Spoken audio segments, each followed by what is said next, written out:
नमस्कार दर्शकों, मैं कीर्ति स्वागत करती हूं आपका हमारे द स्पॉटलाइट न्यूज में। आज हम खुली हवा में सांस ले रहे हैं। क्यों? क्योंकि हम आजाद देश में रह रहे हैं, हमें आजादी मिल चुकी है। लेकिन इस आजादी को दिलाने में न जाने कितने स्वतंत्रता सेनानी शहीद हो गए। कहीं ना कहीं हम उन स्वतंत्रता सेनानियों को आज भी सलाम करते हैं, उन्हें याद करते हैं, उन्हें नमन करते हैं। हम उनके ऋणी हैं, क्योंकि आज जिस माहौल में, जिस धरती पर और जिस खुली आबो हवा में हम सांस ले रहे हैं, ये कहीं ना कहीं उनके बलिदान का नतीजा है, उनके बलिदान का परिणाम है। और हम उनके ऋणी बन चुके हैं। अगर हम जन्मों जन्म भी कोशिश करें तो यह ऋण चुका नहीं सकते।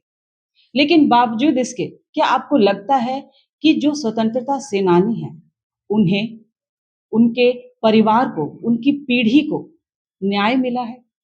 उनकी पीढ़ी को उनका जो वजूद मिलना चाहिए, वो वजूद मिला है?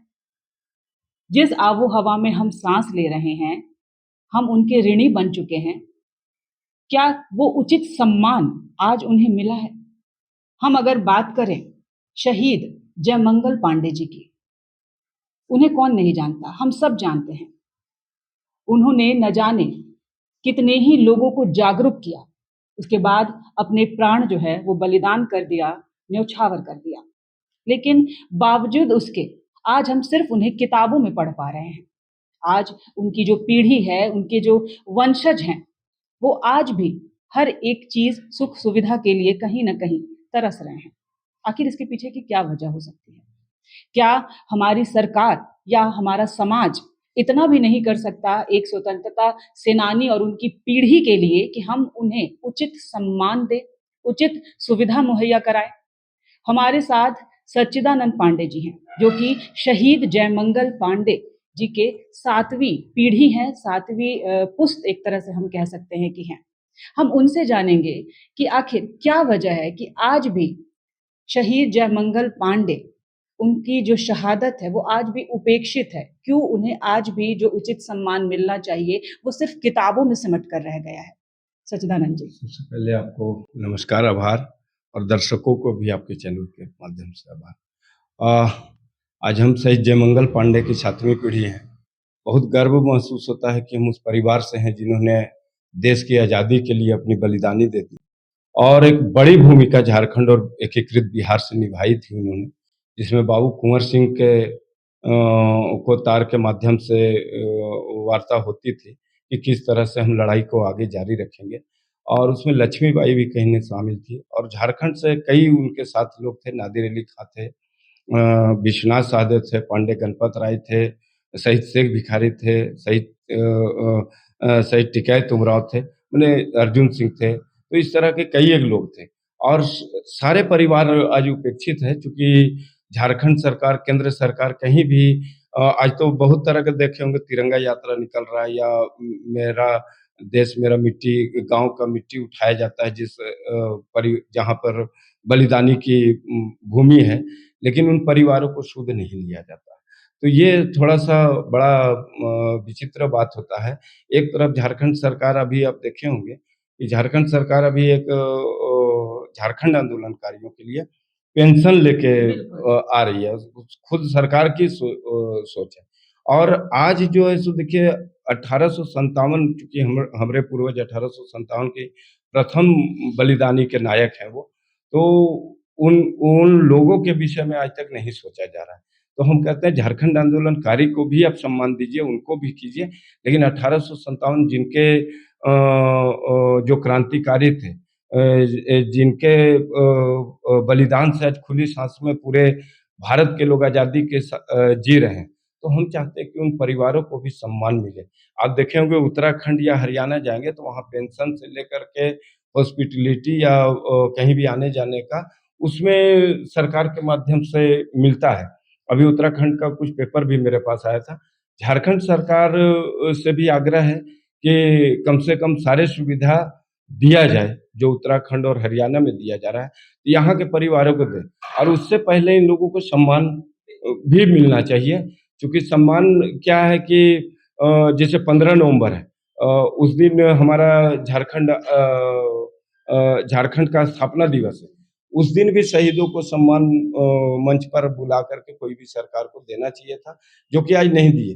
कई एक ऐसे आप देखेंगे विधानसभा में जाएँगे तो बहुत लोग का मूर्ति लगा फोटो लगा हुआ है, लेकिन शहीद जयमंगल पांडे का वहाँ नहीं लगा हुआ है। तो ये अफ़सोस का विषय है। कई कई लोग का प्रतिमा चौक-चौराहे पे मिल जाएगा, विश्वनाथ साधे का मिल जाएगा, टिकैत उमराव का जल्दी नहीं मिलेगा, और बहुत लोगों का नहीं मिलेगा। तो वैसे लोगों को प्रतिमा स्थापित करना चाहिए, बड़े-बड़े भवनों का नाम, रेलवे स्टेशन का नाम इन क्रांतिकारियों के नाम से हो, ऐसा हम लोग। लेकिन लेकिन किताबों में आज भी बच्चों को पढ़ाया जा रहा है उनके बारे में, अगर हम देखेंगे तो बच्चे उनके बारे में जान रहे हैं, पढ़ रहे हैं। कहीं न कहीं जो हमारी आने वाली पीढ़ी है, वो पढ़ रही है किताबों में, उनके इतिहास को जान रही है, समझ रही है। लेकिन जिन्हें अमल करना चाहिए, जो अधिकारी हैं या जो ऊँचे पद पर हैं, जिन्हें अमल करना चाहिए या फिर हमारी सरकार को, वो अमल नहीं कर पा रहे हैं, चूक वहाँ से हो रही है। क्या लगता है आपको? हाँ, सरकार थोड़ा-सा अनदेखा कर रही है, चाहे केंद्र सरकार हो, चाहे राज्य सरकार हो। अगर अनदेखा नहीं करती, तो सबका जहाँ फांसी हुआ है, चाहे विश्वनाथ साधे इन लोग का भी देखिए, फांसी स्थल वैसे ही है। जयमंगल पांडे, नादिर अली के साथ 150 भारतीय सैनिकों को एक साथ फांसी पे लटका दिया गया। बोला जाता है कि चतरा का जो युद्ध है, वो 1857 का अंतिम युद्ध है, उसको बैटल ऑफ चतरा के नाम से जानते हैं। जहाँ शहीद जयमंगल पांडे, नादिर अली के साथ 150 भारतीय सैनिकों को फांसी दे दी गई थी, और वहाँ अंग्रेजों के साथ एक बड़ा मुठभेड़ वहाँ पे हुआ था, भीषण युद्ध जिसको बोलते हैं। उस युद्ध को भी भुला दिया गया है, और अंतिम निर्णायक युद्ध उसको बोला जाता है, चतरा का जो युद्ध है सो। और ये भी कहा जाता है कि अगर 1857 में चतरा का युद्ध ही लोग जीत जाते, तो देश 1857 में ही आजाद हो जाता। इतनी बड़ी लड़ाई और इतनी बड़ी क्रांति को अगर झारखंड, हम जिस राज्य में पहले रहते हैं, अगर वहाँ ही अनदेखा किया जाएगा, तो हम दूसरी जगह क्या पूछें। आपको क्या लगता है सरकार की तरफ से सबसे पहली पहल जो है वो क्या की जानी चाहिए आप लोगों के लिए, शहीदों के लिए? सबसे पहले तो शहीदों के लिए जहाँ पर इन लोग को फांसी, उसको पर्यटन स्थल घोषित करें। दूसरा चीज़ है, जहाँ जन्म हुआ है उस स्थल को आदर्श ग्राम के रूप में घोषित करें। तीसरा चीज़ है, उन परिवारों को सूद लेना चाहिए, उन परिवार किस हाल में है और क्या उनका जीवन यापन का ये है, तो वो भी देखना चाहिए। तो ये सरकार अगर नहीं करती है, तो हम अब तब तक उपेक्षा का शिकार हम लोग होते रहेंगे। दूसरा चीज़ है कि परिवारों को सम्मान मिले हर कुछ उस स्टेज पे, जिस स्टेज पे इन लोग को सम्मान मिलना चाहिए, तो हम लोग ये भी चाहते हैं। दूसरा चीज़ है कि सम्मान के दृष्टिकोण से एक पेंशन मिले, यात्रा भत्ता हाफ कम से कम मिले, सरकार की जो भी योजना हो उसमें कम से कम इन परिवारों को लाभ मिले।